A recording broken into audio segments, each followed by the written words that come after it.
It's in at 5:30 p.m. for the PGUSD regular meeting on November 6th. And we're going to start off with our normal land acknowledgement.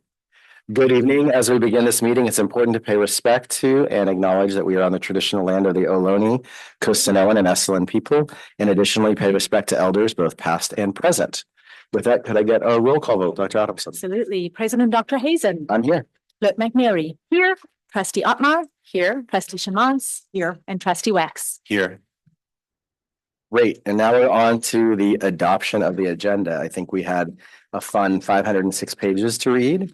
Were there any concerns from the public about anything on the agenda, online or in the room?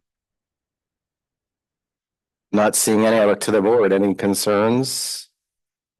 And we have two walk-on items. I think, yes, Dr. Adamson, thank you for reminding us. Walk-ons, absolutely. So I'm proposing that we add both of them to consent. The first is a walk-on specific to Pacific Grove Middle School. It's an ASB fundraising event. And the second, so I'm proposing that would be item M under consent. The second walk-on is specific to middle school. It is a contract for services with Monterey DJ. Both of these events are occurring really, close in time. If we don't approve them now, it would have to be a ratification. I'm proposing that one would be item N under consent. Okay. I think when you say close in time, I think it's tomorrow night, right? It's tomorrow. Yeah, correct. The middle school dance. So now look back to the board. Any questions about the agenda? I have a question about the walk-on items. Is there a reason why they're coming so late? I think it's really just reminders to our staff that these events have to be approved. I think sometimes it's just, they're busy getting their events and planning for it and just miss that deadline to get it in on time. So it really is just a reminder for us, Trustee Otmar, that, get back to our staff and remind them of, the timelines, right? And the protocols and requirements. We do not like to have walk-ons. When it's circumstances, when it is, such as these, that it's events, for students, we want to try to accommodate. As I said, we could have not brought them forward and had them come forward with ratifications, but, I know the board is not like that. I'm not in favor of those. We always want to try to get that approval in advance, but it's definitely against our practice and protocols. I'm all for that. It's just, it's not new that we need them in advance. So this is, if we could not see it again like this, it would be really great. I think we should move forward with it, but just a reminder that walk-ons aren't, unless it's an emergency, probably something we should avoid in the future. Right. And I think there might have been a cancellation involved as well, but so they had to fill in. Yep. Okay. So with that, any motion on the agenda as presented with the two walk-on items? Under consent? I'll make the motion. Okay. Can I get a second? I'll second. Okay. Motion made by Clerk McNary and seconded by Trustee Wax. All in favor, please say aye. Aye. Aye. Any opposed? If not, it passes unanimously 5-0. I can say that. And now we have our closed session items. So I'm going to read them out. There's three items here: negotiations, collective bargaining session, planning and prep, PGTA 2526, Government Code 3549.1, negotiations, collective bargaining session, planning and prep with the CSEA for 2526, same government code. And then a public employee discipline, dismissal, release, leave, complaint updates under Government Code 54957. So is there any public comment on closed session items? If not, I will adjourn us to closed session at 5:34. See you guys back here at 6:30. 6:30 p.m. and we're back from closed session. I'll have us back in. And I think, if I remember correctly, I will be reporting out on our closed session items. We had nothing on item A or B on negotiations, but for item C, there were two items. Information was received and direction given, and information was received on the second. So we're now on to part B, the Pledge of Allegiance. And I think we have Chief Rogaman in the back of the room who's going to lead us in the pledge.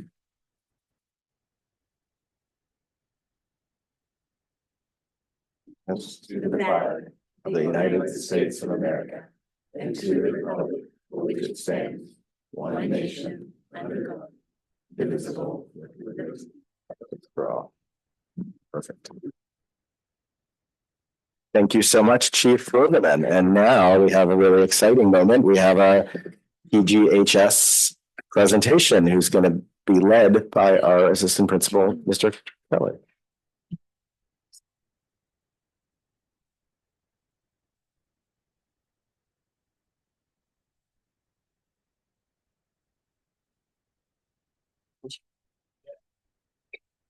All right, good evening, trustees. I am Sean Keller, the assistant principal at Pacific Grove High School. And it's a little misnomer that I'm leading this presentation because we have some awesome people behind me who are definitely going to do that for you. But I do want to introduce two members of our awesome world language department, Desmond Johnson and Sarah Busman. And they hosted 2 teachers and 23 students from Villa de Grignon, who are English teachers, or they're from the English department in Spain. And I just have to say, as an administrator, this is the first time I'm aware that we've done this at PG High. It was exciting. It was exciting to have that group on campus. It was exciting to see the kids from Spain on our campus learning our culture. And it was great for me to get some tips whenever I want to visit Spain. And they give me some great advice. So to no further ado, here's our awesome Spanish teachers.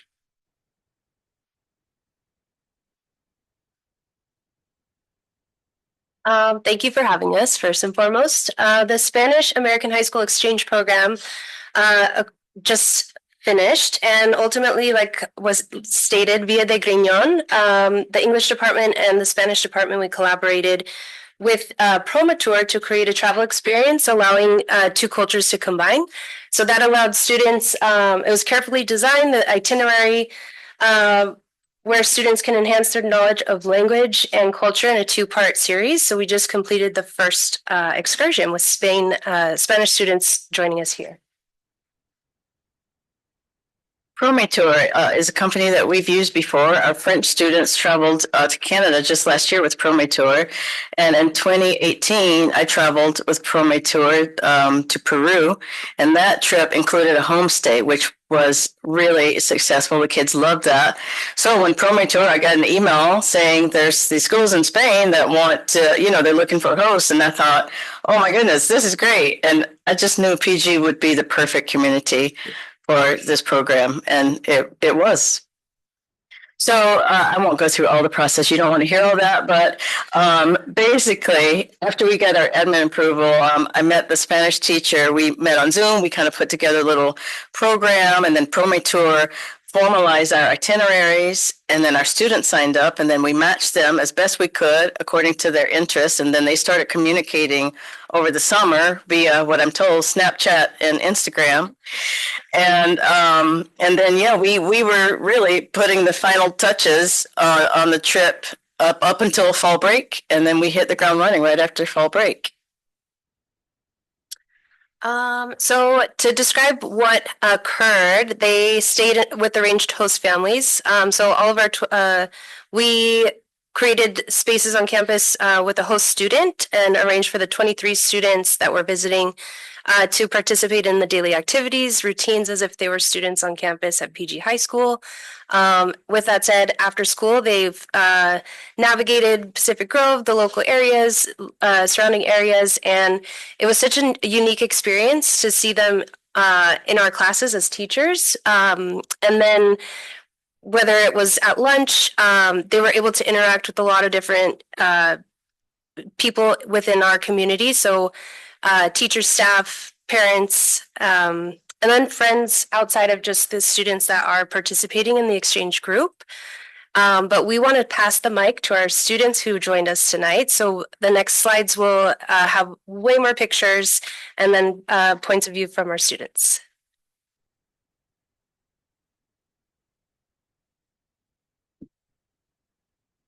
Hi, my name's Emma Von Ruden. I'm a sophomore at PG High. My exchange student's name was Lucy, and she's 15, so she's my age. And my favorite activities I did with her were going to the pumpkin patch and carving the pumpkins, which she'd never done before, which is super exciting. My favorite thing to show her on campus was definitely my leadership and art class. I feel like she really got a firsthand look at school spirit. And she also got to make pieces in my art class, which was really fun for her. I'm most excited and looking forward to immersing myself in the culture in Spain and seeing my friends that I've made, because I made a lot of really great friends on this trip. And I think my biggest takeaway was realizing all the cultural differences because I think that she made me aware of many of differences between how life is in Spain and how life is here. For example, she takes public transport everywhere, and I am not very cultured in that. But yeah, that's it. I'm Jonah De Leon. I'm a junior I'm a junior. 17. My exchange student was David. He was also 17. And my favorite activities with him were we went to a lot of like local restaurants. Like I took him like American barbecue for the first time. He thought it was pretty like fattening, couldn't finish it, but it's okay. He liked it though. I took him to In and Out too. He really liked In and Out. We went there like 2 times in one day once. And also I took him like on the beach, like along the beach, like on drives, which he thought was really cool. Like seeing the waves and stuff. He said they don't usually get that big. On like the coast where he usually goes. And my favorite things to show him were the gym because I mean, in Grignon they don't really have like a big like new gym like we have in PG. And also just like all of my classes. It was interesting to like compare the two. Like in chemistry, he actually helped me out a little bit because the thing we were learning at like the time they'd already learned like a couple weeks before. So I got that was pretty nice. Um, but I'm looking when we go to Spain in April, looking forward to learn more about Spanish culture. Try Spanish food. Go on public transit and stuff. Learn about like the history. That learn about how his life is there. Um, and then my biggest takeaway was just like the importance of like the cultural exchange. Like there's a lot of things like he taught me about Spain, a lot of things I taught him about the United States. And also just that like even though we're in different countries, like we're both still teenagers, we both shared a lot of interests. We both it's almost like he was like already living here and for him probably it was almost like I was already living in Spain. So yeah, I thought it was a really good experience. Hi, I'm Marlon Nothnagel. I'm a senior at Pacific Grove High School, and my partner was Jorge. Um, my favorite activities that we went on were like visiting the Big Sur River Gorge. We went to the aquarium. We tried a lot of American food, like Denny's, and also pumpkin carving. As you can see, was a big hit. There's 3 exchange students there with me and my friend Connor. My favorite thing to show him on campus was the engineering lab. We actually CNC machined something for him to take home on the router. And I'm most excited to see the big cities in Spain and experience the culture there when we go there in spring. And my biggest takeaway from this exchange is that the world is a lot smaller than I thought. Like similar to Jonah's experience, they're not like life is not actually that much different than it is here. My name is Bettino Zunguzi. My partner was Esteban, who was the same age as me. And I really enjoyed taking him to like famous places around here like Henry Row, the aquarium, and even the pumpkin patch, carving pumpkins with him. And as you can see, we dressed up as Bert and Ernie for Halloween, which was very fun. And my favorite thing to do, I think, with him was just take him to our family dinner, which we have every single weekend. It was fun just to include him in that. And then he seemed to like really enjoy my art class. Like he made a couple of pieces and was like excited to make even more the next day he went. So that was really fun. And then he was also very impressed by our stadium because he said that the stadiums over there are a lot smaller than like what we have just at the high school. Um, I'm really excited to see the sights and culture in Spain, and this experience like helped me understand what it's like to have a brother because I'm an only child and I've never really had like anyone like that because I have all like female cousins. So that was really fun.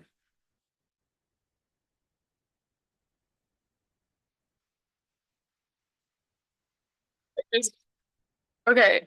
We're gonna talk about some of these pictures about the trip. Well, the first one, just real quick. Greg and Linda just happened to be, were you in his office when the bus rolled up? It was perfect. Anyway, sorry. That was great. Yeah, you can go pretty quick through. Okay. These are the students meeting their families, and none of them, well, Elliot's here tonight, but yeah, these are some pictures from that. And this is them experiencing being in multimedia. So it's the video bulletin that shows in our school every other day. Yeah, you got it. Yeah, this was in my Spanish 3 class. Definitely helped me a lot in that one. But yeah, so it was really fun to Miss Johnson did a good job incorporating them in the class activities. And I felt, yeah, they got a pretty warm welcome in that class. They were very helpful. Yeah. I don't have. Okay.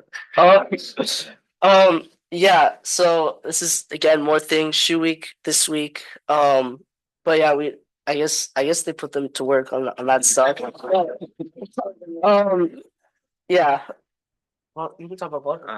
So yeah, we have a couple clubs on campus and they were able to participate in that. Here you can see like it was the biggest gathering that we've ever had at that club. And they definitely made a big impact there. This was our bonfire the day after they got here. We played some football on the beach, which was really fun. They had never played that. And honestly, they had some good arms. It was pretty impressive. We also had a goodbye potluck at San Carlos Beach on the last day that they were staying here. Yeah. Other activities. Yeah. A lot of pumpkin parties. Yeah. And Halloween. Oh, yes. Halloween was big hit. Yeah. In and out. In and out was a big thing.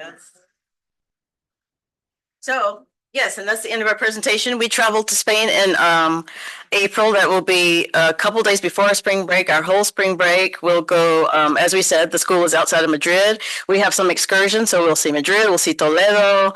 We'll go to school with them.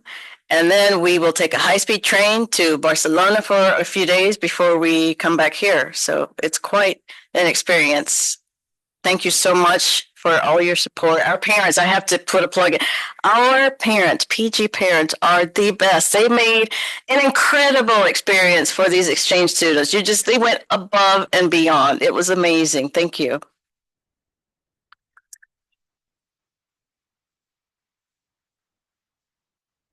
Well, I'm going to ask you all to stay up for a second. So thank you to the 4 students, of all of you being here this evening to just speak personally to the experience. From what I understand, that goodbye there wasn't a dry eye in the room or amongst the crowd from, Dr. Hazen, who was also one of our hosting parents.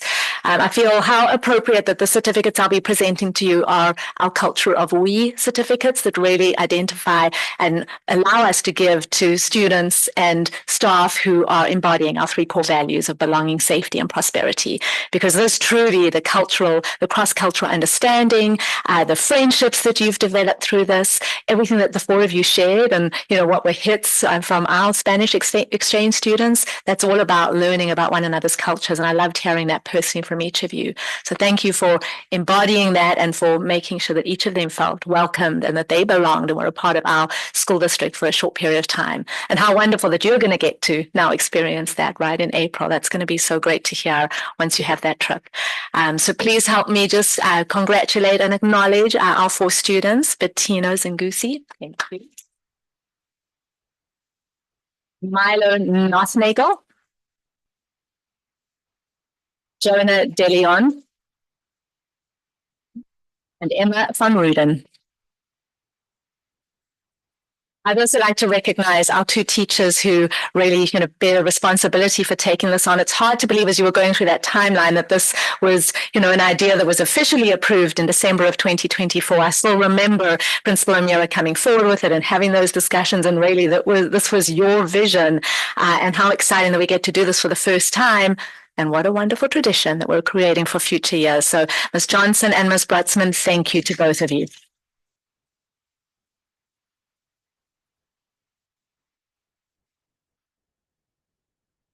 I'm going to ask for our trustees, our student board rep, Assistant Soup John, to come to the front and join our students and teachers at the front for a group photo, please.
So after that, we're now on to our communications portion of the meeting where we have student rep comments from our student rep, Ms. Silvera.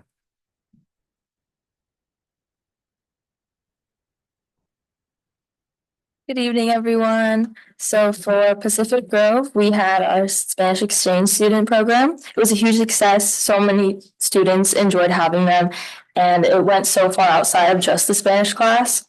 And this week we had Shoe Week, still going on. And we have spirit days every day alongside lunchtime games and hall decorating this morning at 5 a.m.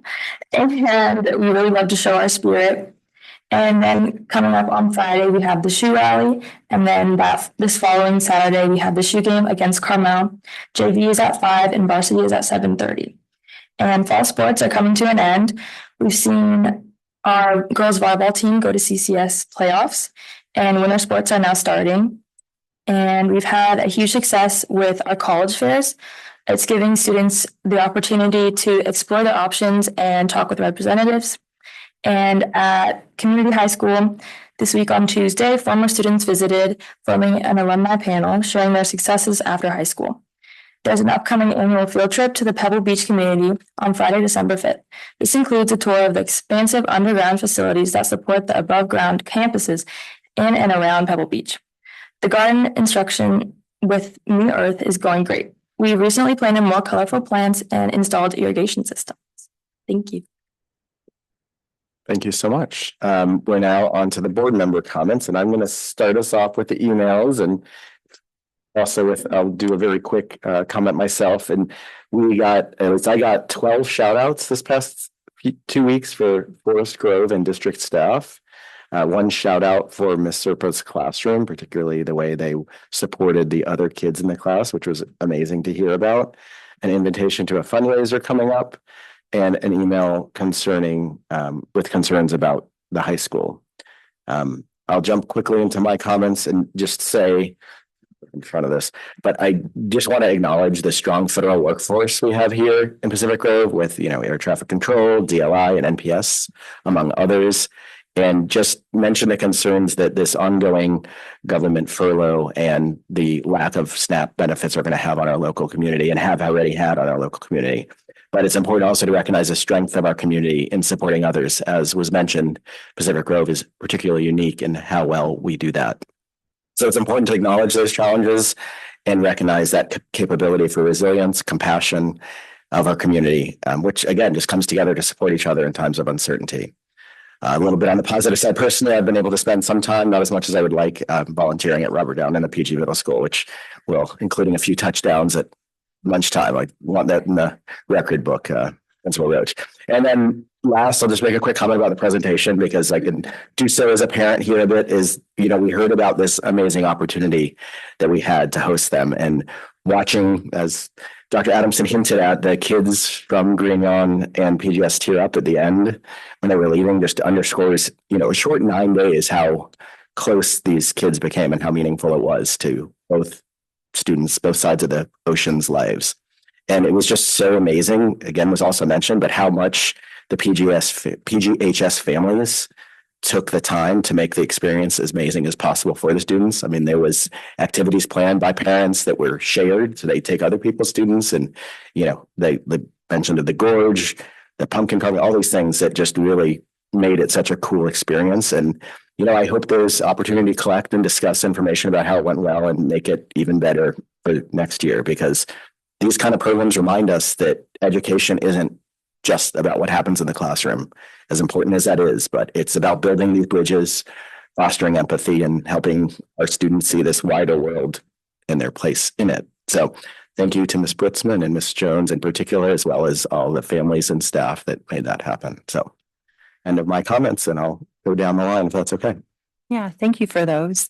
I will not be repetitive, but ditto on a couple of the things you said, and also to note that the district has put together a community support initiative to help out families in need and also provide resources in our local community to those who may need them. So thank you for sharing that information.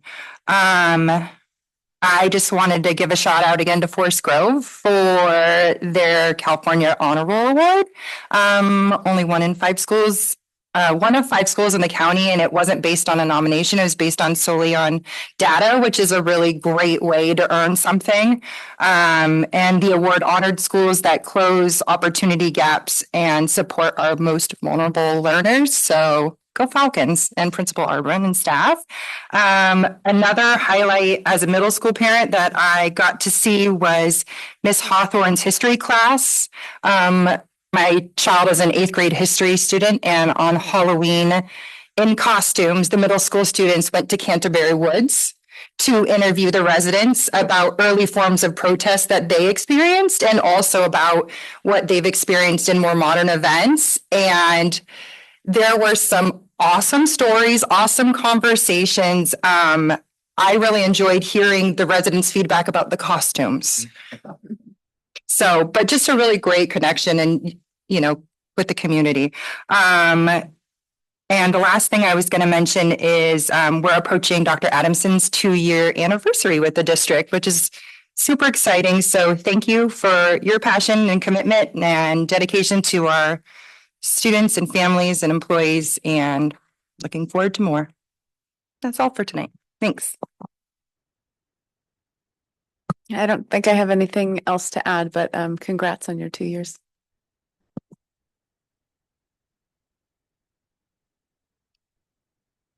Thank you for presenting, and how fun that must be. I mean, I don't remember us either having an exact international thing. The only thing was that in I think it was 98, my son on the basketball team, we went to Australia. So that was the same type of thing, the hosted families, and then the next year they came over here. So yes, and that was a long time ago now, and my son still talks about it. So it's very impactful, and you'll probably want to visit Spain as an adult later on, because you'll feel connected to it, and they'll come here. So it's really nice. It's a great opportunity. Thank you for all the teachers for making that happen, and the administration. And that's all I have to say too. Thank you. I don't have too many extra communications. I received an email about the possibility of doing a CTE dance program, and then also excellence in education through the MCSBA, which we'll be deciding. And then in terms of just goings on, I would also, I know it's gotten shouted out, but as a Falcon parent, props to Forest Grove for making the California Honor Roll. It was super exciting and very proud of everyone. But on top of that, it's conference. I think it's still it's conference week this week, and just meeting with my son's teacher. This is anecdotal, but it's applicable to our district in general. Wraparound support from Miss Quindamill and the teachers are just working so hard for our students and really invested. And it's wonderful to live in a district where the teachers and staff care so much. So thank you as always. And then also the honor roll breakfast this morning was bumping at the middle school, and Mr. Roach, it was the Kiwanis Club, or the major thanks to the Kiwanis Club and the PTSA for making a bunch of pancakes and sausages. And also thanks to all the various PTAs and families that participated in Trunk or Treat. And it was a good Halloween. Yeah, so thanks. Thank you guys so much. A lot of good happenings as usual in our district. So we're now on to the superintendent report. Dr. Adamson. Thank you. Well, good evening, everyone. My report tonight will be framed around our three core values of belonging, safety, and prosperity, always reflecting how the culture of we continues to thrive and guide our work. It's my pleasure to highlight first the many ways our schools prioritized the fostering of belonging this past month. With Halloween last Friday, it feels appropriate to start there. Just a joy to see so many of our students and staff joining in the fun, reinforcing our culture of we across the district.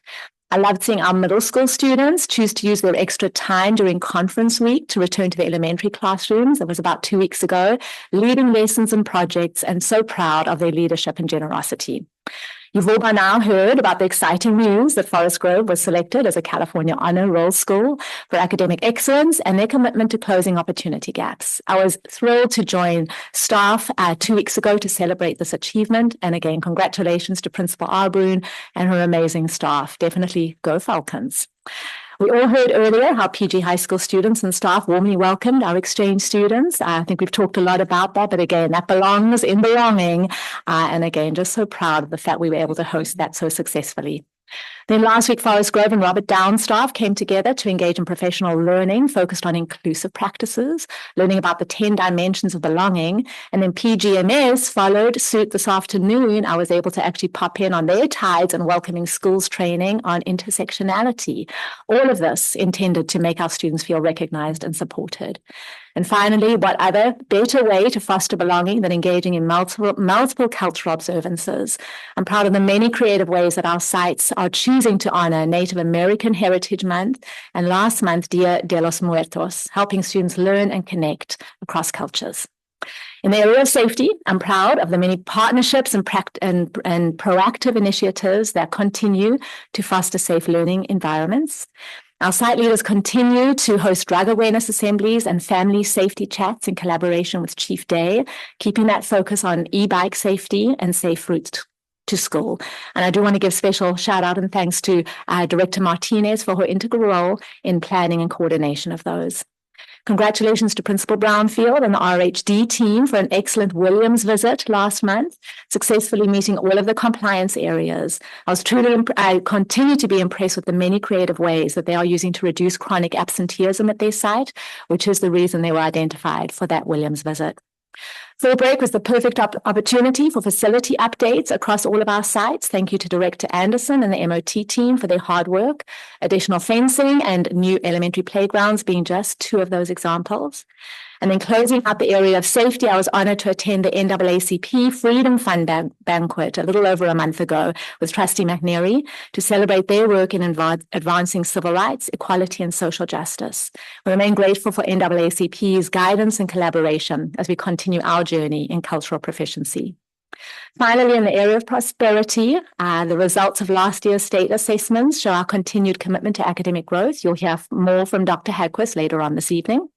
I'm pleased to report that for the first time in many years, PG High School hosted PSAT testing. Thank you to Principal O'Meara and Career and College Advisor, Mr. Kent Leatham, for their work in making that happen. We had a whopping 61 students attend and participate. I'm also pleased to report that Community High School has been selected for consideration as a model continuation school. It is a process. The official visit takes place next week. More on that to come. We're making great strides in the area of technology and generative AI, thanks to Directors Algazi and Binder, who are revising the district tech plan and exploring responsible AI use in teaching and learning. Input from staff, students, and the community is ongoing. We're excited to be able to bring that forward in the coming months. A lot happening with athletics, as our student board rep reported earlier. Some highlights include the expansion of high school athletics programs across multiple sports, including girls basketball, cross country, and track. And then a major milestone I hear from our middle school soccer team, whose championship game against Buena Vista was today, first in the team's history. So again, exciting for our girls there. And of course, the shoe game is coming Saturday, right? Go Breakers. We had the CHS alumni visiting our community high school students yesterday, sharing their experience about finance, careers, and life after high school. This was a powerful visit, and what a wonderful chance for our students to hear from those who've gone before them, really helping them connect with the greater community outside of the school. You'll notice Principal Amira is missing tonight, but for good reason. He's at the AXA Every Student Succeeding Conference in San Francisco, where our very own student, Tony Garcia Trinidad, is being recognized for his resilience, determination, and grit. We're really proud of Tony. And finally, I rounded off this month's activities by also attending the middle school honor roll breakfast this morning. 283 students were recognized. Thank you to Principal Roach and the many parent volunteers who made this inclusive celebration possible. That wraps it up. I just want to say a final thank you to our staff, families, students, and community partners for helping us keep belonging, safety, and prosperity at the heart of our daily work, because it's these values that guide our decision-making and partnership, reminding us that it's together we get to create the schools that we're so proud of. And with that, I'll turn to you, Dr. Hazen.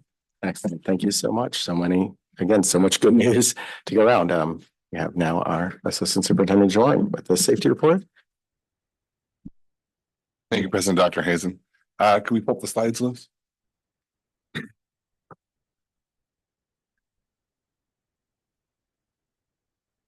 So tonight, I'm excited to report the progress of our safety committee, our district-wide safety committee. The district committee met on September 30th. Just a couple of slides to share takeaway from that meeting. What we did in September is we did a poll for all of our safety committee members to gather feedback on concerns and develop goals for 26-27. You can see up on the screen there. I'll highlight all of them. Robert Down, main concerns are lack of school resource officer, the request for advanced camera analytics, securing of student devices, improving proper pickup areas, and expanding public address coverage to our field areas. Forest Grove Elementary, the key concerns are also the lack of the PGPD SRO, the need for radio training and usage, securing the rear campus gate, and expanding camera and PA coverage and ADA accessibility up to the upper field at Forest Grove Elementary. Middle school had concerns around fencing on Fountain Avenue, the need for more supervision during non-instructional time, such as breaks, and ensuring emergency backpacks and classroom supplies are properly stocked for the school year. PG High School and Community High School, the main concerns are, again, the need for additional PGPD presence at events, securing public entry points around campuses, and ensuring classroom emergency supplies are fully stocked for the school year. You can also, down there at the bottom, we asked the committee to give us a survey on the strengths. You can see some of the top strengths are expansion of our surveillance systems district-wide, the visitor management and control system that was implemented on all school sites, and the continued communication and transparency from the district related to events that are occurring in the district. Next slide. This slide here covers recent safety initiatives and activities within the district. Most of this, actually all of this, is in the past. I'm reporting that out tonight.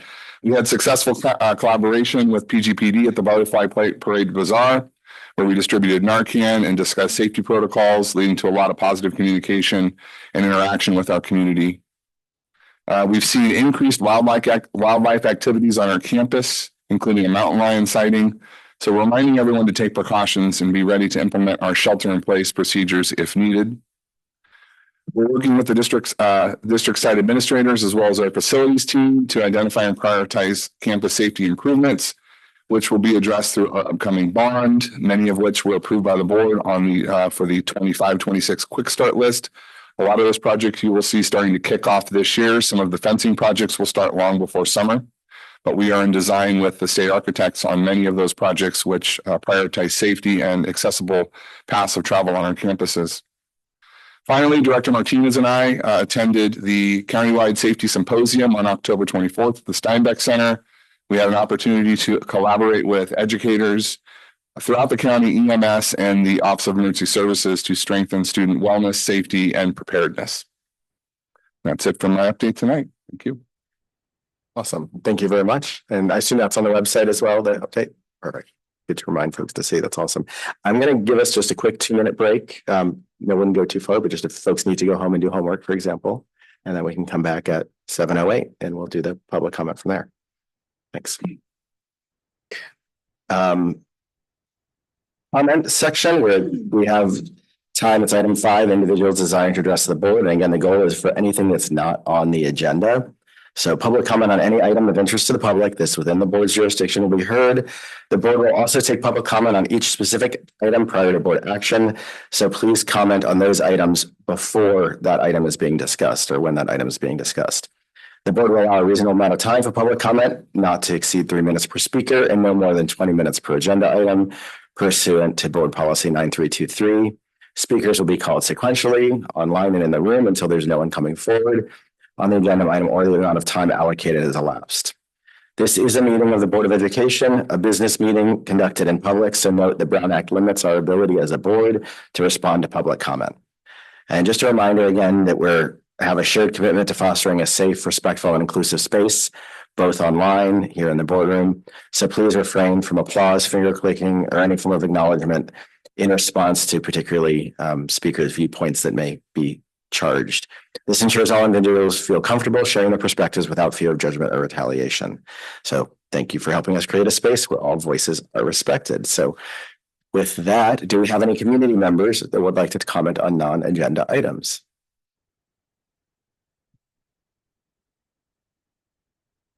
Okay. Not seeing anyone rush up. We'll go to the PGUSD staff comments on non-agenda items. It looks like we might have. Okay, perfect. Looks like we have some. Director Court Anthony, please. And good evening, everyone. I just wanted to give a quick shout out to our school psychologists. It is School Psychologist, National School Psychologist Week.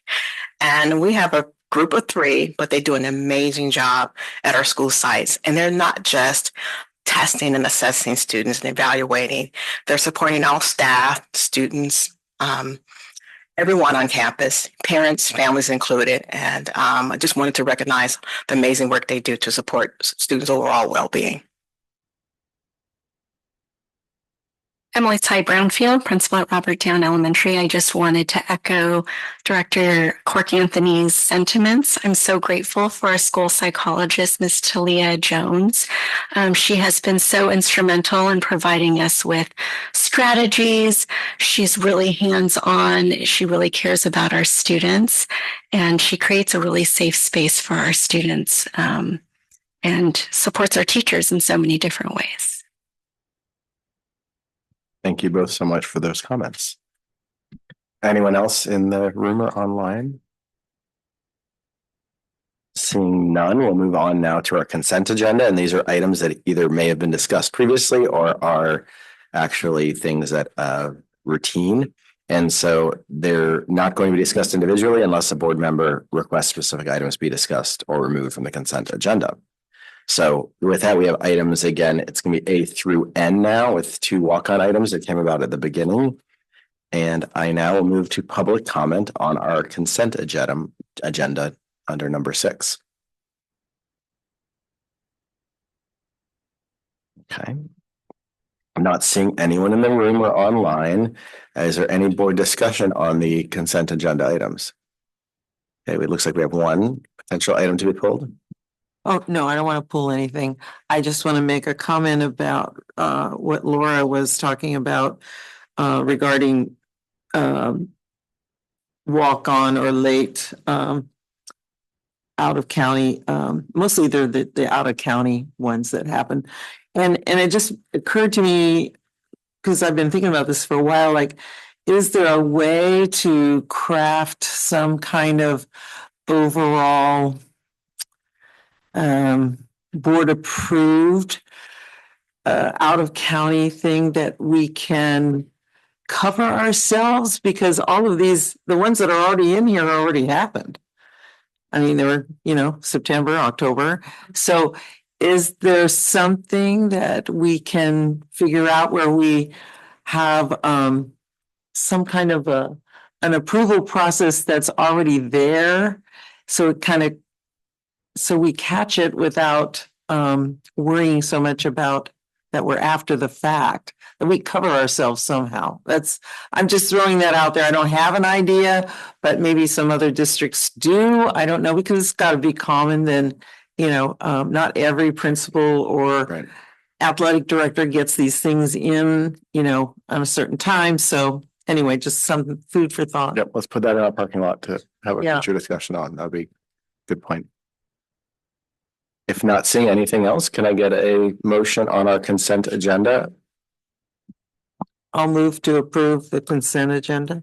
Excellent. And I'll go ahead and second it. So motion made by trustee Schma, seconded by myself. All in favor, please say aye. Aye. Aye. Any opposed? If not, it passes 5-0. And now we're on to our public hearings. We have 2 of them tonight on the sunshine list. So we have Dr. Adamson, I think, leading both. Absolutely. We're holding a public hearing this evening on the initial proposals submitted by the California School. Opened at 7:14. Go ahead. Sorry to interrupt. Let's take 2. We're holding a public hearing on the initial proposal submitted by the California School Employees Association, that's CSEA, Chapter 229 for the 25-26 school year negotiations. The hearing is part of the annual process required under Government Code 3547 to ensure transparency before negotiations begin. CSEA's proposed topics for negotiation this year include Article 2, wages, Article 3, health and welfare benefits, Article 12, disciplinary procedures, and then CSEA is also interested in revising any appendices to the collective bargaining agreement that may be impacted by these negotiations or by changes in law. The purpose of tonight's hearing is to inform the public and allow for comment on these proposed topics. Following the hearing, the board will consider action item A, which requests approval to open negotiations with CSEA on the items presented. So with that, we'll take public comment as part of this hearing, and there will be another opportunity when we approve it. But hopefully the same comments do not need to be made twice. So any public comment on the CSEA Sunshine initial proposal? If not, I will close the public hearing at 7:15. And now we're on to the public hearing number 2, which is now opened at 7:15. Right, very good. Our second public hearing relates to the initial proposal submitted by the Pacific Grove Teachers Association, PGTA, for the 25-26 school year negotiations. This annual hearing is conducted under Government Code 3547 to ensure transparency and public awareness prior to entering formal negotiations. PGTA's proposed topics for negotiations this year include Article 2, wages, Article 3, unit member benefits, Article 6, transfers and assignments, Article 8, hours of employment, and Article 12, class size. Also, a proposal to add an exhibit addressing emergency medical protocols. The purpose of tonight's hearing is to inform the public and allow for comment on these proposed topics. Following the hearing, the board will consider action item B, which requests approval to open negotiations with PGTA on the items presented. Do we have any public comment on the initial sunshine proposals for PGTA?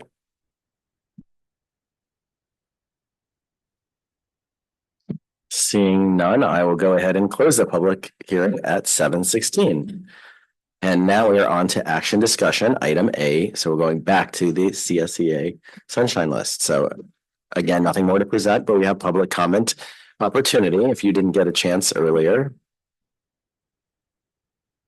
And then we will go to the board. Any discussion on these sunshine items? They seem familiar from past years a bit. Okay. Seeing none, and I'm sorry, I've been skipping our student trustee yet again, so I've written it down on my notes. We need a motion on this, and then I'll go to vote if the motion is passed. I'll make a motion to approve the CSEA proposal to PGUSD for sunshine topics list for 25-26. I'll second. Okay, this motion was made by Clerk Neri and seconded by Trustee Otmar. And so with that, student representative vote. Aye. Yes, or aye, and all in favor, please say aye. Aye. Any opposed? If not, it passes 5+1 to 0. Now on to item B, also the public hearing for the PGTA. And again, nothing more to present, but if there's another public comment that wasn't mentioned during the hearing, now's that chance, looking online or in the room. Not seeing any, I'll go back to the board and the student rep if there's any comments on this negotiation sunshine list. Not, I will go ahead and make a motion to approve if I can get a second. I second. A motion was made by myself and seconded by trustee Wax. Student representative. Aye. Aye. All in favor, please say aye. Aye. Any opposed? If not, it passes 5-0. So we're on to resolution 1171. More money. Assistant Soup Jordan, I think that's you. All right, thank you, President Dr. Hazen. Tonight I'm bringing forward resolution 1171, and this is a refunding resolution based on prior bond issuance. This is for the 2015 Series A and Series B bonds. Moving forward tonight with the refunding, capturing the ability to garner low interest rates with the rates that are available in the market right now will essentially allow for pretty large sizable reduction of cost to our taxpayers who are paying for the general obligation bonds in our district. So I'm bringing this forward to the board tonight for approval, and I'll entertain any questions. And so we first go out again to public if there's any questions about this. If not, I'll just kick off a quick question. This is basically like a refinancing of your mortgage for your home, right? That's exactly right. Okay, so it's going to help us out. And with that, I have no other questions if anyone else does. Seeing none, we go ahead and get a motion on this issuance of 2025 with the new rates. I move to accept the resolution number 1171. Okay, I'll go ahead and second that. So student rep. Aye. Aye. All in favor, the rest of the board, please say aye. Aye. Any opposed? Not, it passes 5-0 again. We're now on to 1172, which is the similar topic, just separate home mortgage. That's correct. This is another refunding for 2016 bonds, which is callable May 2026. This is for $13.5 million. Again, with the market being as stable as it is right now, we feel that bringing this forward at this point in time ahead of the May call date is good for the district, good for the community to lock in those rates. And between these two resolutions, we are projecting an overall reduction of just under $900,000 to our taxpayers for the refinancing of both sets of general obligation bonds. So with that, I bring it forward for action tonight and approval, and we'll entertain any questions. And we go back out to the public if there's anyone online or in the room. Seeing none, we'll go back to the board if anyone has any comments on this item. If not, would love to get a motion. I'll move to approve resolution number 1172, authorizing the issuance of the 2026 general obligation refunding bonds. Can I get a second? Second. Okay. Motion made by trustee Otmar and seconded by trustee Wax. Student rep, student trustee. Aye. Okay, all in favor for the rest of the board? So we say aye. Aye. Any opposed? It passes 5-0 and on to resolution 1173. Thank you very much, President Dr. Hazen. This is the certification by the Board of Supervisors of our 2024 Measure B General Obligation Bond election. There is a requirement that the board certify the election prior to the issuance of any series related to that election. We felt like this was an opportune time to bring this forward to the board, considering that Measure D, Series D, was finally released, and all of those projects are now encumbered, which means that the very next thing that the district will do in the fall we will be bringing forward Series A of Measure B. So tonight I'm bringing forward the resolution to certify the election of 2024, and I'll open it for any questions. Excellent. Anyone from the public would like to make a comment on this item, resolution 1173, item E? Seeing none, I look back to our student trustee and the board if there's any comments. Okay, if not, I'll go ahead and make a motion to approve resolution 11 or adopt resolution 1173, certifying the votes. Can I get a second? I'll second. Okay, the motion was made by myself and seconded by trustee Schross, student trustee. Aye. Okay, rest of the board, all in favor, say aye. Aye. Any opposed? Not, it passes 5-0. So we're on to our exciting school calendar. Have Chief Rogerman coming to the podium. It's always nice to walk up with the word exciting to describe the item. Trustees, I'm Buck Rogerman, the Chief Human Resources Officer for the district, and I bring to you the hard work of the calendar committee and the results of the vote that we took with regard to calendars for the 26-27 and 27-28 school years. The process that we use is outlined in the CSEA collective bargaining agreement, and the committee is made up of 2 members of CSEA, 2 members of PGTA, and 2 representatives from the admin team. And then we also, and to recognize the members who did the work, I'd just like to compliment the work of Jill Houston, Leslie Turdnello, who represented CSEA, Mary Quindamel and John Martine, who represented PGTA, and Abby Arbrin, who represented the admin team along with myself. But really, the result of what we did couldn't have been done without the support of Angela Lippert, who put together the documents for our meeting. And we had probably one of the most efficient meetings that we've ever had with the calendar committee to come up with the options that we put out to vote. You're going to see that option 1, the calendar that you had before you, won the vote 147 to 46, and the percentage of participation, or excuse me, the percentage of the votes represented is broken down underneath that in the board packet. I think that the reason option 1 was appealing to folks is that it was very similar in construct to the previous year's calendar with some improvements. One in including moving the start date from Tuesday to Wednesday, so that that first week of school is a little bit shorter for both the students and staff. Then we also made the day before the Thanksgiving break a day off. So that Wednesday, if families need to travel, they're going to have the opportunity to be able to do that, which meant that we moved the minimum day that typically is before Thanksgiving to the day before the October break. Also, notable items on that is that February break is now going to be 1 full week. Rather than being a week with an extra day recognizing the Lincoln holiday on the Friday before. We thought being able to contain that in 1 week would be an improvement as well. I think that those are kind of the highlights of the 2 calendars that you see before you. Again, just the work that the committee did, you would be very, very proud of the way that we have a partnership with our groups as we work to come together with calendar options for our employees to vote on. As with everything else, when I don't forget, this goes out to public comment next. Thank you so much, Chief Rogerman, for the. And just to note, if you are following along, this is on page 207 and 8 of our packet. Seeing no public comment, go to the board.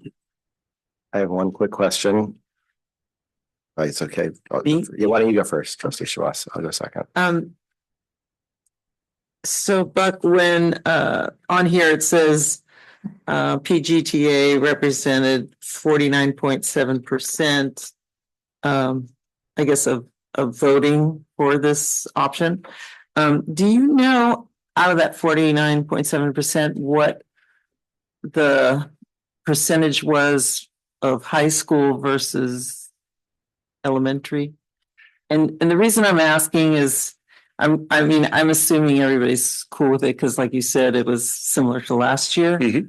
But if you remember in past years, like there was kind of tension between elementary and high school because they saw differences in how the calendar worked for them. So we had to, I remember, working that out. And I'm just wondering if the high school is equally represented in their approval. I think that one of the things that we were able to do to address those concerns that maybe have surfaced in the past is that PGTA did an excellent job of having a member represent them that was from the elementary school, and then also have a member represent them from the high school. So the input of the elementary and high school staff members was taken into consideration in the crafting of the calendars. One thing I will say, Trustee Shamas, in that every group that voted, that breakdown was pretty similar in terms of the percentage, meaning that about 75% of PGTA members and about 75% of CSEA members all preferred that option one. Okay, thank you. My question, and I apologize for not asking this in advance, but is just, do we know what other nearby districts they've set calendars? The reason I ask is I know in past years, camps, particularly for those that need childcare for the off, if we overlap with at least one other school, there's usually more camp options for the younger kids. So I don't know if that's something we know at this point. So another shout out to the HR staff. Angela Lippert gathered the calendars from the other districts. So we had that, and our calendar is going to align quite nicely with Carmel Unified Calendar.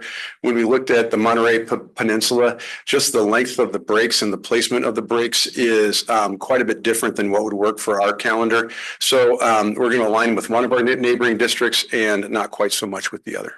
Tends to be the way it goes. But I appreciate, again, that effort because I think it's important for our families to have those break options. So thank you.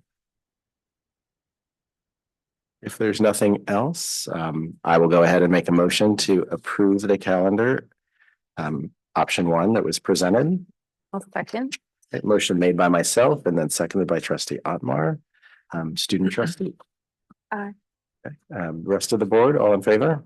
Aye. Aye. Aye. Any opposed? Not, that passes 5-0. And it seems like the next resolution will also apply to the calendar of it as well. So we'll also you, Chief Rogerman. Yes, it will. So in order for us to move the recognition of Lincoln Day into that consolidated week off where Washington Day falls, the district needs to pass a resolution to move that day into the break for the following 2 years for the calendar. We have decided to do this so that we don't have kind of an odd extra day off leading into the break. And we are able to do that because Ed Code 37220E allows for us to adopt a resolution to move any of the holidays that are on the calendar, with the exception of Veterans Day, which is always recognized on 11/11, unless it falls on a weekend, and then it's recognized on either the Friday or the Monday, depending on if it falls on a Saturday or Sunday. So by passing this resolution, Lincoln Day is going to be able to exist within the week off, and you will see that we have the statutory date and the proposed observance date listed on the front page of the board cover sheet. With that, back out to public comment for folks in the room or those online. Seeing none, I'll bring back to our board. Again, I'm looking for motion then. We're a very approving bunch tonight. I like it. I'll move that we approve resolution number 1174, revised Lincoln Day observation dates. I'll second.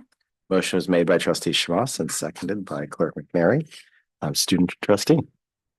Aye. The rest of the board, all in favor? Aye. Aye. Any opposed? If not, we have another unanimous 5-0. And so now on to our MOU item H, which is again Chief Rogerman, who's going to be with us for a few more items. Thank you very much, President Hazen. We bring before you today an memorandum of understanding between the Pacific Grove Teachers Association and PGUSD, which would establish an early retirement notification incentive for the 25-26 school year. What this early retirement notification incentive would do is it would provide PGTA members with a payment of $1,500 if they notify the district by the end of the workday on January 16th, 2026 of their intention to retire with a retirement date of June 1st to June 30th, 2026. The benefit that this has for the district is that when we go through our budget development process, if there are employees that are going to retire, then it allows the district to look at our staffing and see if our staffing needs can be adjusted based on the retirements that are there before us. And then the other thing that it allows the district to do is to start the recruitment process sooner, so that we have the widest pool possible to choose teachers that can live up to the talent level that already exists in this district, so that we can continue to provide the incredible educational system that we've built here at PGUSD. With that, we'll go out to the public. Anyone online or in the room? Seeing none, I will again go back to the board, see if there's any questions or comments on this. Trustee Wax, yeah. Has a similar incentive been used in the previous years? No, what we did was we took some information from other districts that have used this kind of incentive. And because it hasn't been used in previous years, at times we don't find out until later in the year that an employee, intends to retire. And so one of the things that we wanted to try this year was to offer that incentive to see if we do get some earlier notification from our PGTA members. This is also a 1-year arrangement, so we can see how it works, and then we can decide if it's something that we want to do in the future as well. So it's kind of a trial memorandum of understanding.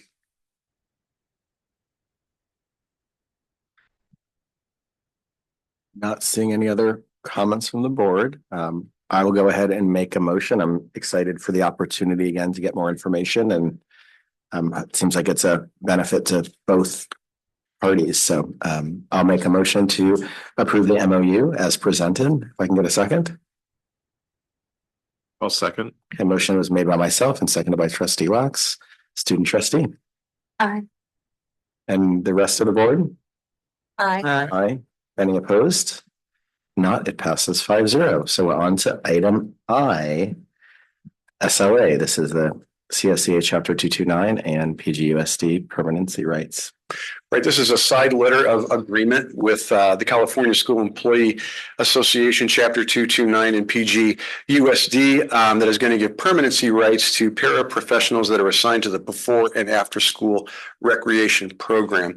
One of the things that we realized in the Monarch Club that was needed was some paraprofessional support for some of our students with special needs that were attending the before and after school program.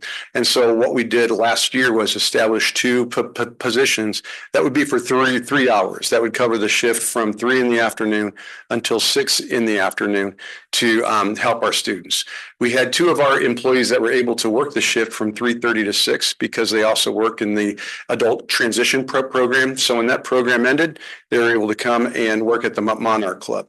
So what this does is it establishes the permanency rights for these hours worked to be added to their current assignment, and that also establishes a seniority date for them based on when they started the position in the role that they hold now.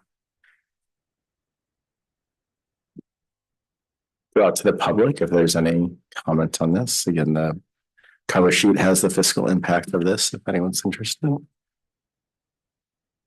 Seeing no one online and no one in the room, I will look back to the board again if there's anyone that has a question. Trustee Schmass? I just like to do a little bird walk for you so that you get off your you're checking off your list, because when I see the initials, like, okay, how many initials we've got going on all these things. Well, when I see SLA, you know what I think of? Symbionese Liberation Army. That's what I thought of, which tells my age, but anyway. Trustee Shamas will be happy to spell that out so that we don't use the acronym in future side letters. Okay, if you don't know what that is, you should look it up. See, mine is sea level anomaly, which is referring to the mean sea level height. So subversive. Okay, but otherwise, I'm good with that. Good to know. Any other concerns about the liberation? I mean, this item? Okay, Seeing none, trustee Shammas, would you like to make a motion on this with that clarification? Okay, I'd like to move that we approve the side letter agreement with CSEA Chapter 229 and PGUSD on the permanency rights for the paraprofessionals assigned to the before and after school recreation program. I will be happy to second that as well. So motion made by trustee Schmass and seconded by myself. Student trustee. Aye. The rest of the board, all in favor? Aye. Opposed? If not, it passes 5-0. And now we're on to item J, the contract services for Angelus and Caroline Haskell, which we have Dr. Hadquist.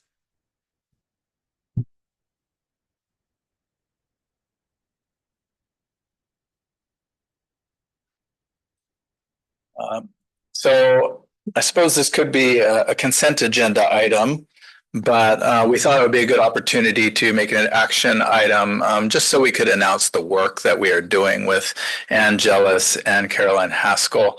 As you know, goal 4 of our LCAP is cultural proficiency. And in the past, we have contracted with experts in that area going way back 5 or 6 years.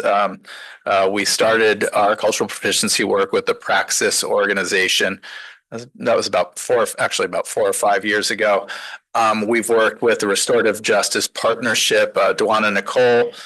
We worked with Solution Tree last year to develop our PLC work that also helps to with that goal of creating equitable classrooms, which is part of our umbrella cultural proficiency work. And this year we are planning to work with Angelus and Caroline Haskell. Their expertise in counseling and social work and their work that they've already done in our district through the adult school really makes them perfect candidates to help carry us forward with our cultural proficiency work. Specifically, they will be working to help us develop our restorative practices and to help us gain practice in addressing the bias incident response protocol. So that's what the work they'll be doing. We have a cultural proficiency meeting coming up next week on November 12th. And so we're really excited to meet with our team right here in this room. Okay, and anyone from the public have questions about this consultancy agreement? None online or none in the room. I'll look back to the board and see if there's anything. Yes, trustee, I have one too, so I'll let you go and get first again, trustee Shammas.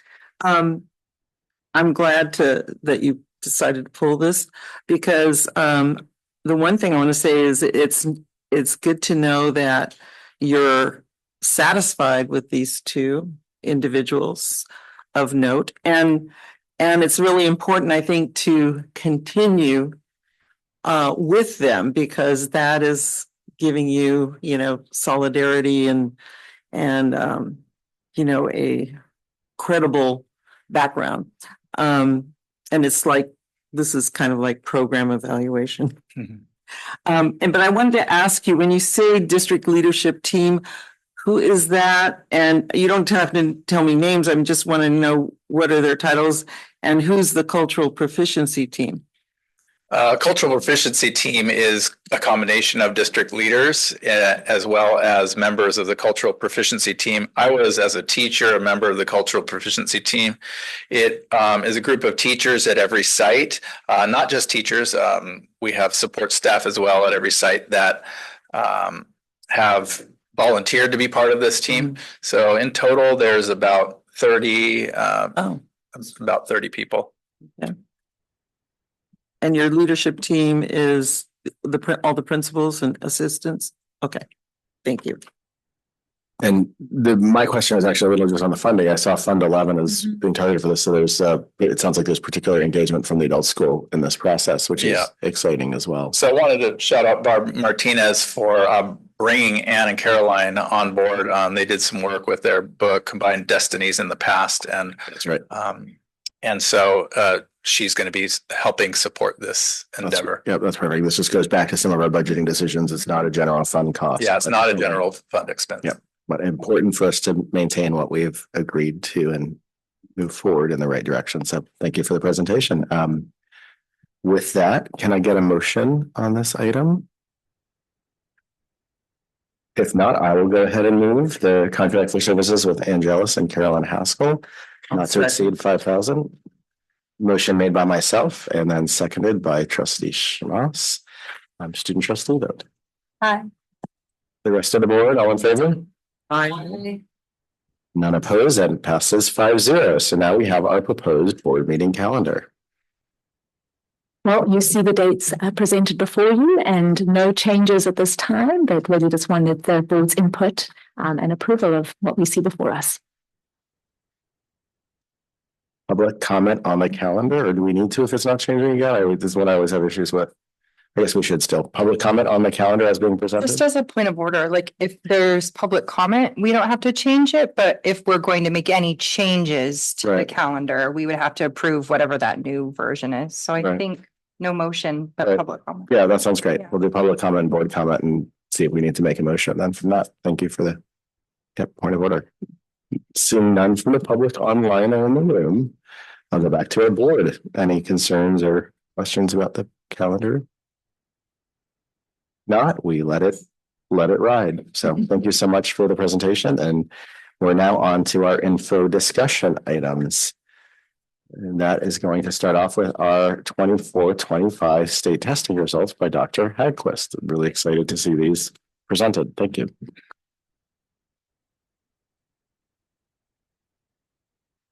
Good evening, trustees. Larry Hagquist, Executive Director of Educational Services, and I am here to proudly present the state testing results for the 2024-2025 school year for Pacific Grove Unified School District. And starting with a little bit of a background on the assessments, we're going to be reviewing 4 different assessments tonight. The SBAC or Smarter Balance Assessment and ELA, English Language Arts, as well as mathematics, the CAST test or the California Science Test, and the LPAC. The SBAC in math and English test grades students in grades 3 through 8, as well as 11. The CAST is grades 5, 8, and 11, and the LPAC is all of our English learners. These tests, the CAST as well as the Smarter Balance tests, are computer adaptive tests, which basically means that when students submit a response, the computers adapt the test to make the questions harder or easier based on the response. And that helps to establish their levels, their progress toward the standards. There are also performance tasks, which are critical thinking tasks involving reading or involving writing and computation in math. So they are, students are asked to solve more complex problems.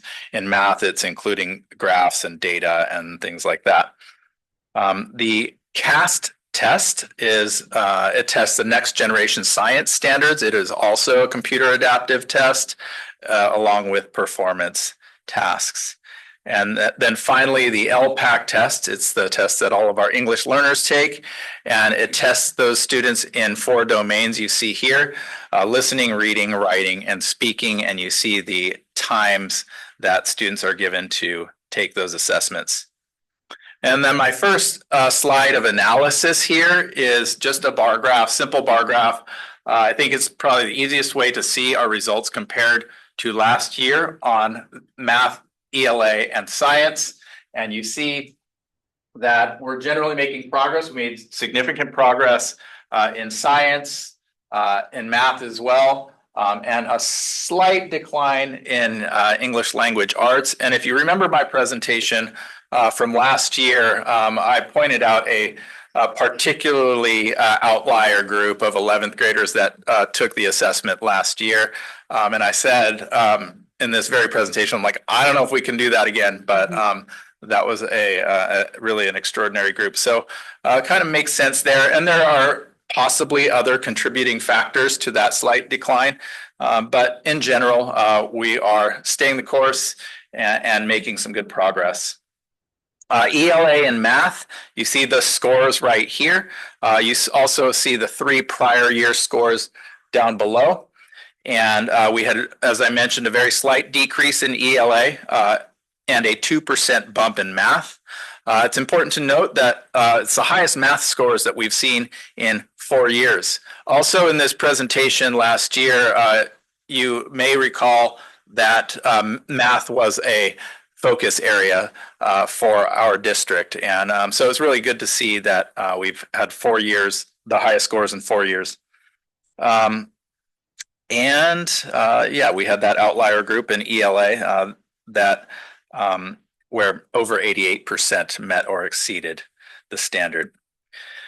And then you'll see several of these slides throughout the presentation. It's just going to showcase Monterey County and California, and you're going to see a theme that on all of these slides that Monterey County, except for one slide where Monterey County generally lags behind the state of California, and in all cases Pacific Grove is well ahead of both. And the next slide is the CAST scores. This is where we saw the biggest gain, 7.28% gain in science. Again, this is another instance where we've seen the highest scores that we've seen in 4 years. And also nice to note that we are at the top of the county in these scores. And you have the county and state right here. You know, we are doubling the state scores, more than doubling the state scores, and Monterey County lagging a little bit behind the state of California. Now on to our focus group student populations. The first one is students with disabilities. Generally, the students with disabilities, these are students with IEPs, are scoring lower than the general population for understandable reasons. And we saw, in terms of their ELA and math scores, we saw a 2% drop in ELA and a 1% gain in math. The 4-year comparison shows that our students with disability scores are the strongest in 4 years, again, for math, and only slightly behind our strongest year, which was last year in ELA. Their results mirror kind of the general population growth and slight decline from the prior year. This is the same demographic for the state of California and Monterey County, again, the same pattern. The next focus group population is our Hispanic Latino population. And again, we saw advances in math, and again, the strongest math scores in 4 years. We saw a 2.5% drop in ELA for this population. This mirrors that overall decline in ELA, but once again, recall that we had a significant outlier group last year. Same demographic for Monterey County and the state of California. Once again, the same theme. Monterey County lagging slightly behind, the state of California and Pacific Grove well ahead.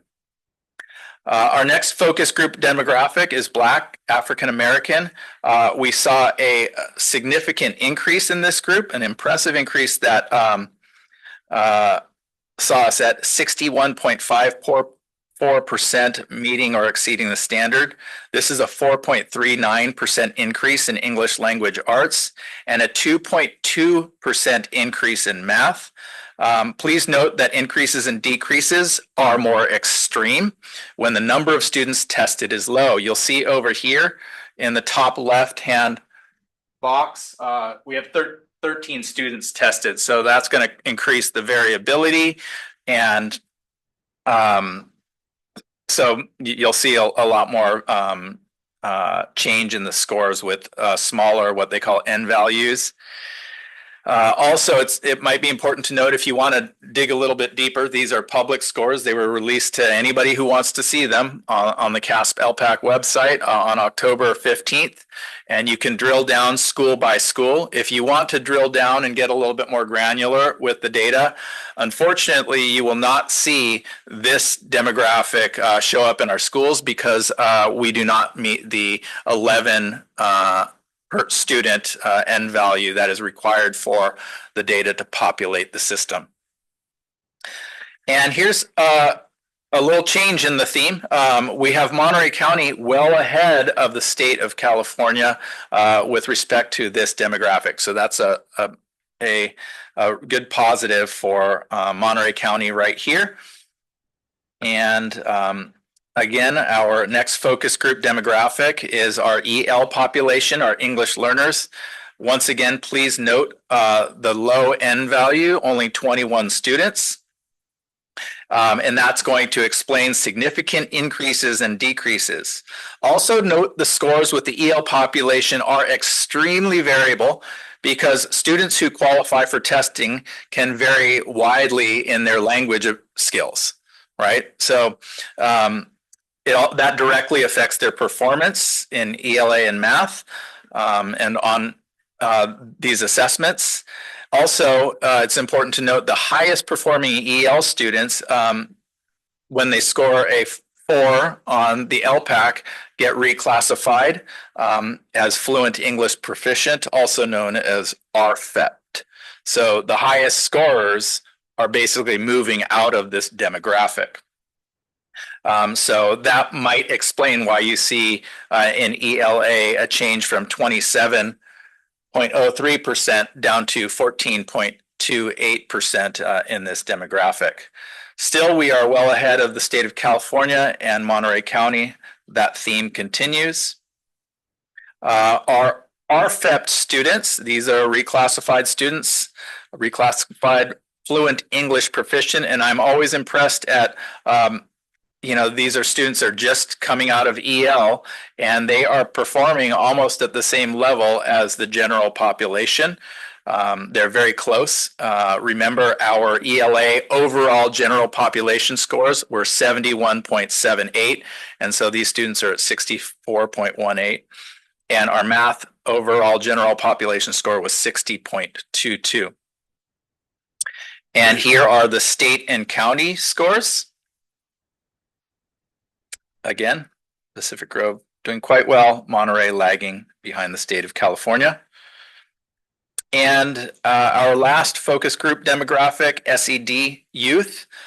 This is socioeconomically disadvantaged youth. There was a significant decrease in the number of SED students tested last year from 230 to 176. Although the numbers are down across the board, the decrease of 54 students is considerable. We're not sure if that plays into the decreases in scores here, but it's something to consider.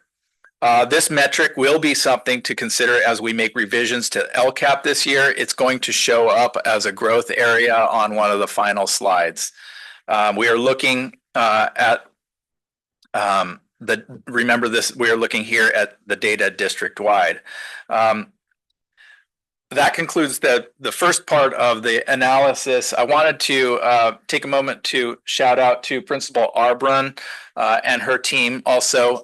They were awarded, we heard earlier tonight that they were given an award for basically making a difference in closing the opportunity gap based on strictly on the data. So it's very cool that we have a school where we have these outside agencies that are looking at the data and recognizing the work that we are doing for some of these focus groups that we are addressing here tonight. And state of California, Monterey County, same pattern. The next 3 slides have a lot of numbers.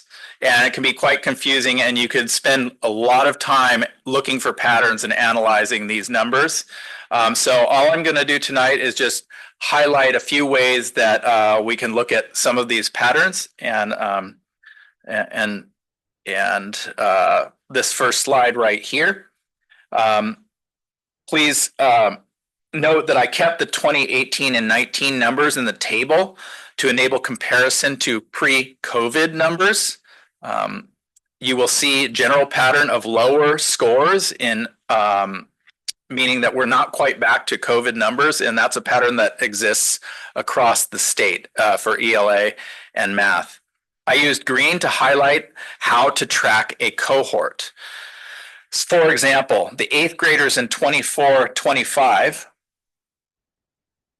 right here are basically the 7th graders in 23-24 and the 6th graders in 22-23. So that's essentially the same group of students.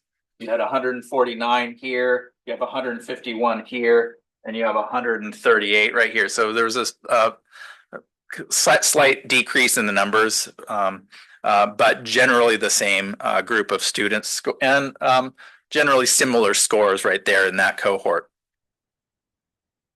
The blue boxes indicate the 11th grade cohort that tested exceptionally high in 23-24. And lastly, the orange boxes track a cohort of students who were relatively high in the did not meet category, 13%, which can feel a little bit alarming, right? We had 13% of the students that did not meet. But when you track the cohort, this same group of students in 5th grade, you had 16% that did not meet. And then in 4th grade, 22% did not meet. So we're making progress with that group of students. And it's important also to note that these are students that were in 4th grade just a few years coming out of COVID, right? So just an interesting way to look at the data there. Next slide. Be reminded, this one is the math slide. That was the ELA that we were just looking at. Be reminded that as a district, our overall math scores are the highest we've seen in 4 years. It's another area where students in the state of California are still scoring below pre-pandemic levels. I've highlighted a few bright spots here where you see grade levels 5 and 8 as examples where you not only see the highest scores in 4 years, but you also see students matching or exceeding pre-pandemic scores. So here's 2018 and 19 in the gray row. And then here's this year, or 24-25, and you see that slight increase. So ahead of pre-pandemic, which is not something that we're seeing at the state level. And then right here, the 8th graders matching pre-pandemic levels, which it's that's lots of bright spots in terms of math, which again was a growth area for last year. CAST scores, the science test scores. This is the first year that the CAST scores will be officially part of the state dashboard with a new science indicator. And we are setting the bar high for ourselves with this new science indicator. As you heard, we're at the top of the county. We had a huge increase in the science scores. We're exceeding pre-pandemic level scores, the top scores in 4 years. So what I've done here is I've highlighted a few cells to illustrate the comparison at all 3 grade levels of student scores. Remember, the CAST is given at grade 5, 8, and 11. The yellow boxes indicate 2018-19 scores, and the green boxes indicate 24-25 scores. So we went from pre-pandemic 55% to 65 in 5th grade. In 8th grade, 61% to 64%, and then in 11th grade, 48% to 63%. So that's another big bright spot. Moving on to the summative LPAC results. Here's a slide that depicts something I alluded to earlier when I discussed the RFEP designation, Reclassified Fluent English Proficient. One of the requirements for becoming reclassified is scoring a level 4 on the summative LPAC. 40.98% of our EL students in 24-25 are, that number is, those students are eligible for reclassification. And you might see a really big jump right here compared to last year. But again, this is our most kind of variable population and another low N value. These are the numbers for the state of California and Monterey County. And then finally, the takeaways right here. Some of the strengths that we reviewed, there have been increases across the board in math, science, and LPAC. The highest math scores in 4 years. CAS scores increased 7.28% and remain at the highest in the county. 40.98% of our ELs are eligible for reclassification. Some growth areas, focus group population remained a focus for all sites as indicated by LCAP goals, goal 3 in particular.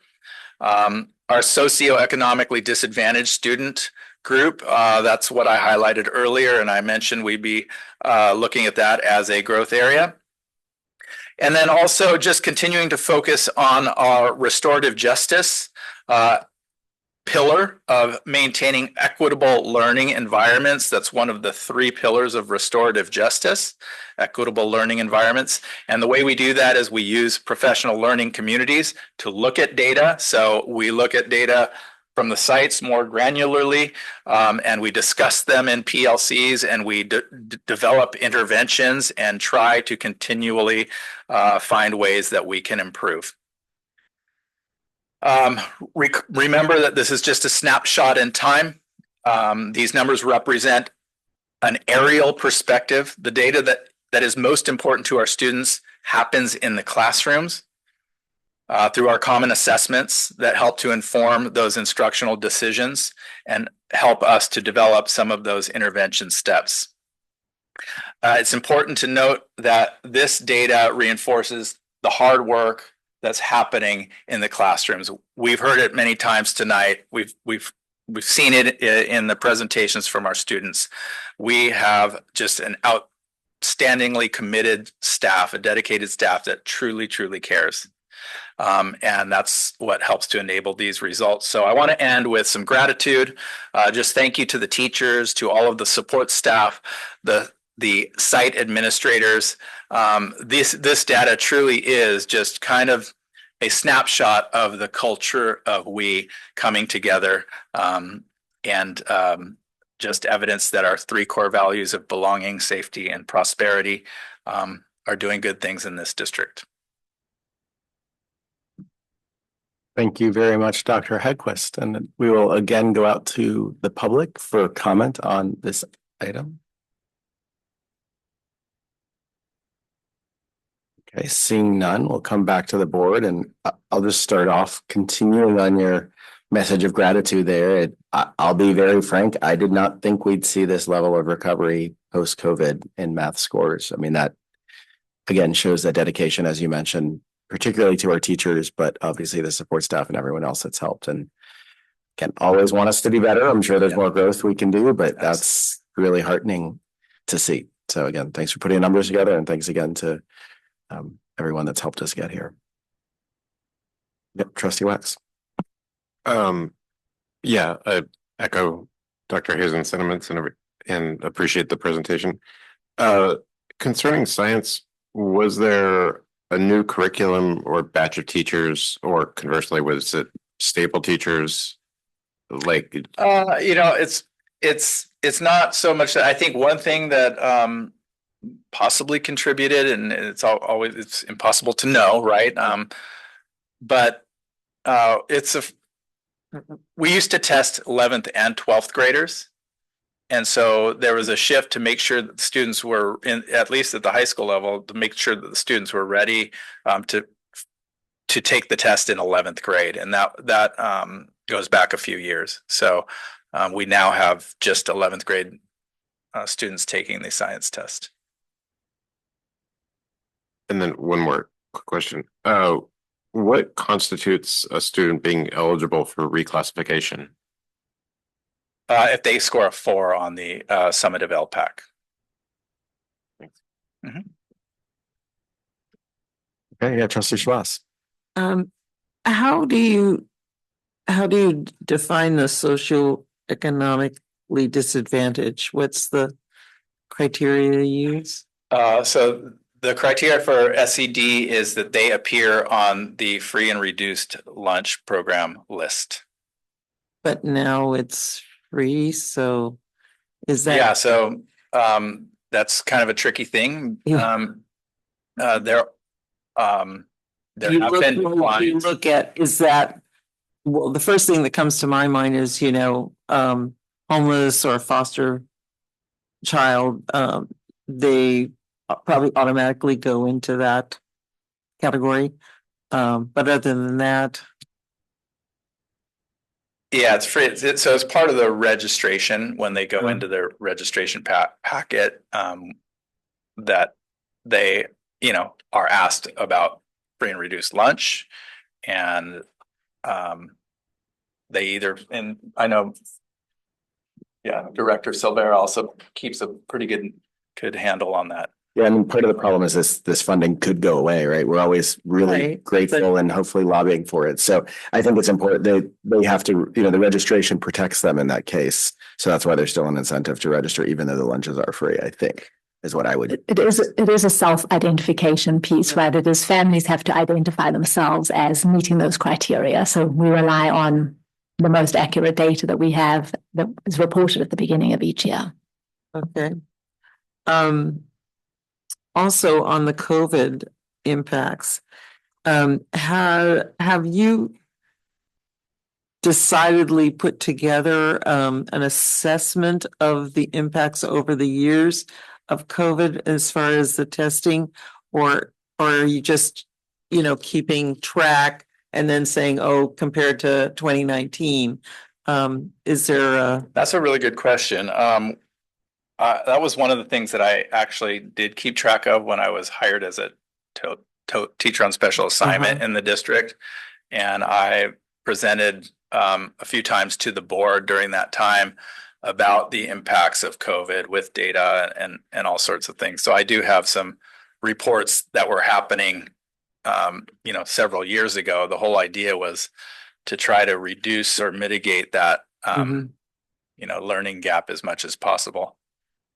Yeah, I just wondered, my granddaughter said something, she's in 8th grade, and she says, oh, my spelling is terrible, but that's because of COVID. I said, what? She goes, yeah, I missed that in COVID. Like, okay. I was like, but who knows, maybe she's right, but I mean, she was already reading by that time, but so it just made me think like, oh, do we know, like there might be these little things that we never really associated with COVID, like spelling, or just certain that somehow students have been able to kind of maneuver around, and we don't really realize like, hey, that was a impact from COVID. And we do know that the focus group populations that we were tracking were the most affected by COVID. Right. And so that was something that we did pretty meticulously, during the pandemic and after. Okay, good report. Thank you. Oh, and by the way, the Symbionese Liberation Army was a small American militant far left organization active between 1973 and 1975. It claimed to be a vanguard movement. They were widely regarded by American law enforcement to be the first terrorist organization to rise from the American left. So thank you for helping me learn tonight. Yes, they kidnapped Patricia Hearst from Berkeley. And then the FBI accused her of being one of them. It's a good story. Yes. It's a good story. Good local history. Thank you so much. Okay, thank you all. And with that, there's nothing to vote on, but the direction I think is keep on keeping on in terms of making the progress, and look forward to hearing more about the focus areas. So we now have our CSBA board policy updates. The first reading, Dr. Adamson and the Board Policy Committee. Thank you. Well, I'd first like to just acknowledge and thank Trustee Shamas for your invaluable input through the discussions we had as an entire policy committee. They were this was a good amount, that we brought forward, not as many as last time, but just it makes for just some really deep discussion. So really all I want to point out before I, ask Trustee Shamas to add, anything additional she'd like the board to look at, is, just some of the, in addition to the CSBA, their identified policies that they brought forward in this batch, we also had self-identified some additional policies that we wanted to look at as a committee. So I'll just call attention to those. Our bullying policy, we had discussion around the board policy. What we're proposing tonight is changes to the actual AR. So that's 5131.2. And you'll see, in the actual document, we've added language to incorporate the district discipline matrix and the process by which we review our bullying practices and curriculum each year. Again, that was really as a direct result of questions and input from Trustee Shamas. AR 6170.1 specific to class size. We've really just added language to reflect the class sizes through our PGTA contract. Right now, the language previously only indicates TK and K, so we really wanted to add it to reflect all the other grades. We also indicated we offered a progress report on our AR for student use of technology. We're not bringing forward a finalized policy for that, but it was wonderful because Director Binder was able to provide just a really nice overview of where they are in that process, and very likely we'll be bringing that forward to the next meeting. Let's see, AR 5121, specific to the use of grades and evaluation of students who are currently on home hospital. There was a proposal to really change the language there to add the option of pass and fail for students who are receiving their instruction when on home hospital. And then really the others, we had, discussion. I felt it was just prudent to bring forward some of the most recent guidance from the state related to our response as a district to immigration enforcement. No policy related to that, but really just wanted to bring it to the attention.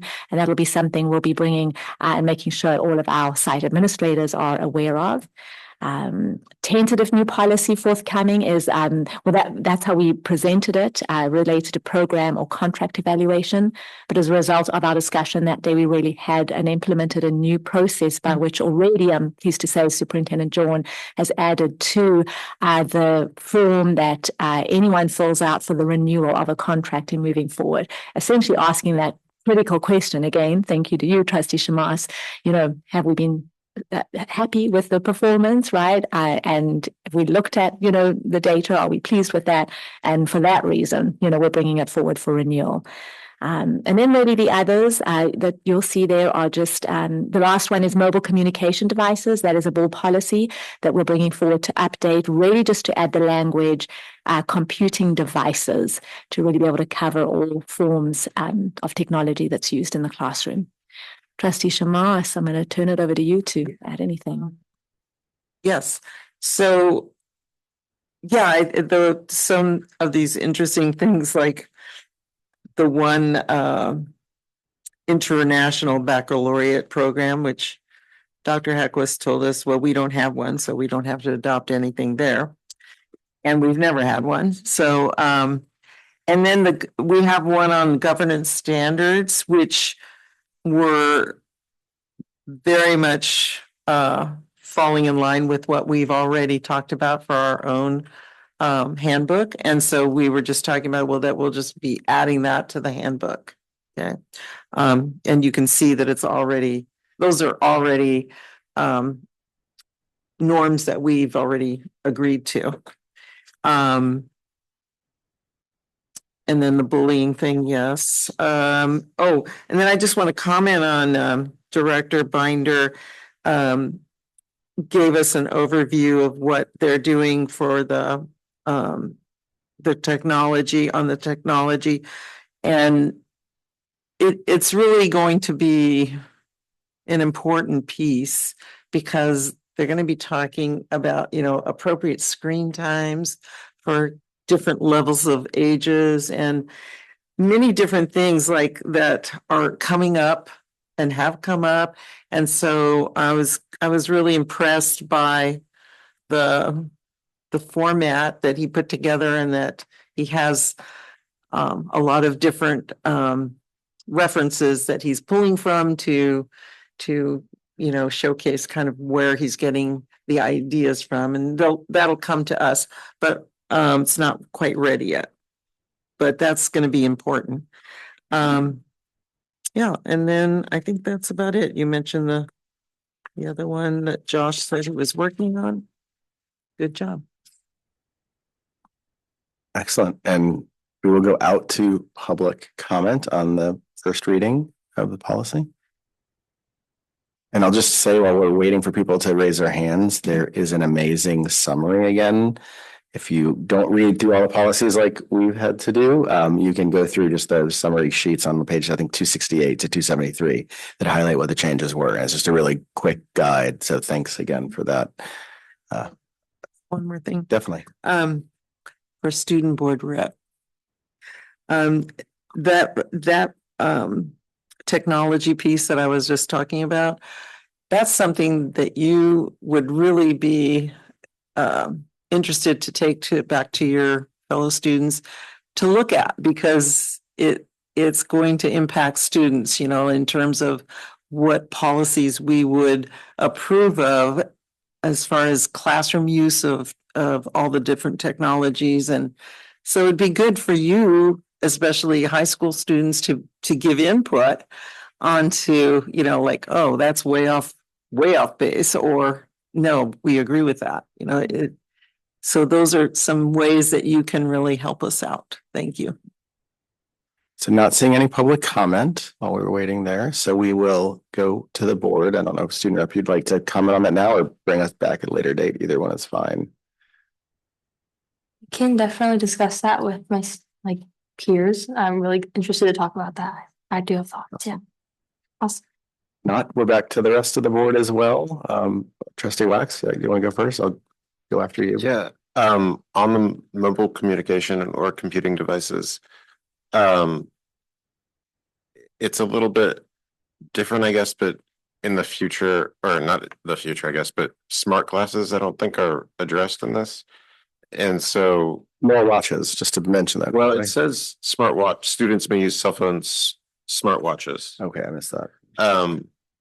But I think obviously we don't want smart glasses or whatever to be in the classroom, but also they might be prescription. So I don't know, it's just like a case that we have to, doctor. Yeah.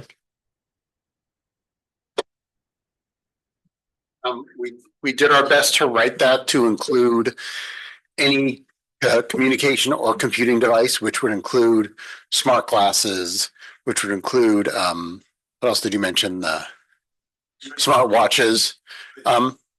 So we know technologies are going to come out like that. So we wanted to cover all those bases without mentioning too many individually. I mean, we took out the word pager. So, and we put laptop in, but we didn't want to mention too many individually, but that's why it's a communication or computing device. Yeah, I think like just a bit of difference with the glasses is if they are prescription too. So like, does a student need to have a backup pair? I don't know. It's like a So the ideal world, in an ideal world, is the administration. If the student comes with a prescription glasses, the administration should talk to the parents and say they should come to school with a regular pair of prescription glasses, not with a smart glasses. So I don't know if we can take it away that day, and I'm just kind of talking out of turn here, but it should definitely be enforced with the parent. I think Director Owazi, you make a good point along the lines. There are going to be some exceptions, and I would point to, some smartphones where we have some students who utilize those if they have a health condition, right, such as diabetes. They have explicit permission, in that case, probably with a doctor's note, that would be allowed. And then, we would work with that family and that student and the staff involved to identify the parameters around which, that's utilized. So there'll always be those, exceptions. But yeah, you make the point of using more generalized language as much as possible. I had a similar question about the same policy, and one was just the comment on kind of the site-specific nature. I mean, we have different rules at our sites, so and I know that would be better for the NAR that deals with this, but it just seems like they're not, smartphones aren't permitted at all sites to the same degree, right? Correct. At this time, they are allowed at the high school only during passing periods and break times. And then, unless otherwise explicitly directed by teachers that they're utilizing those or other, optional devices during instructional time if it's related to the lesson that they have. And sorry, the student handbooks give more detail about specific use cases. So this is just the general policy while it references the handbook where we can update it more quickly. Sure. I guess I would love there to be a little more specificity to this because I think it just could help us.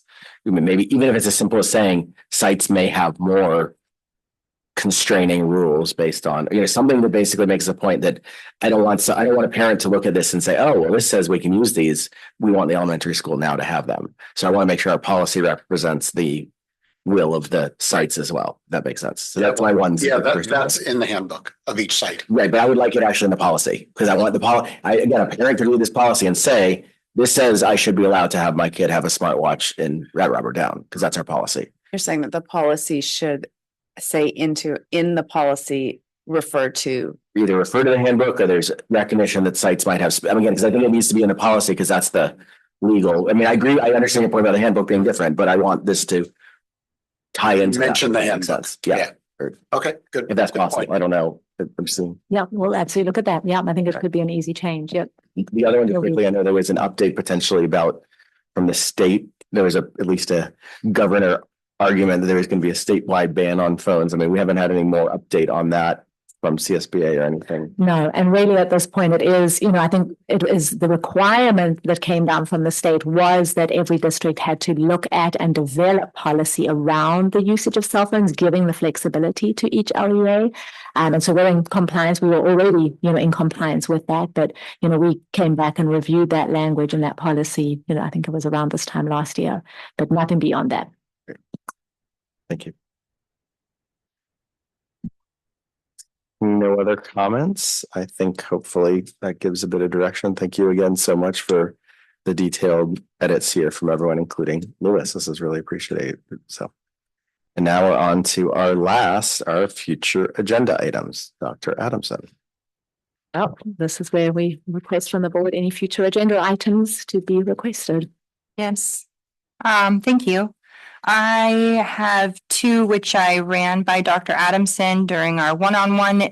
One of them is just a status update or review on the safety audit. Just compliance, where we're at, how's it going? Because that's something we paid for. I want to keep it just alive and in use. And the same with regard to the communications review we did with National Association of School PR Professionals.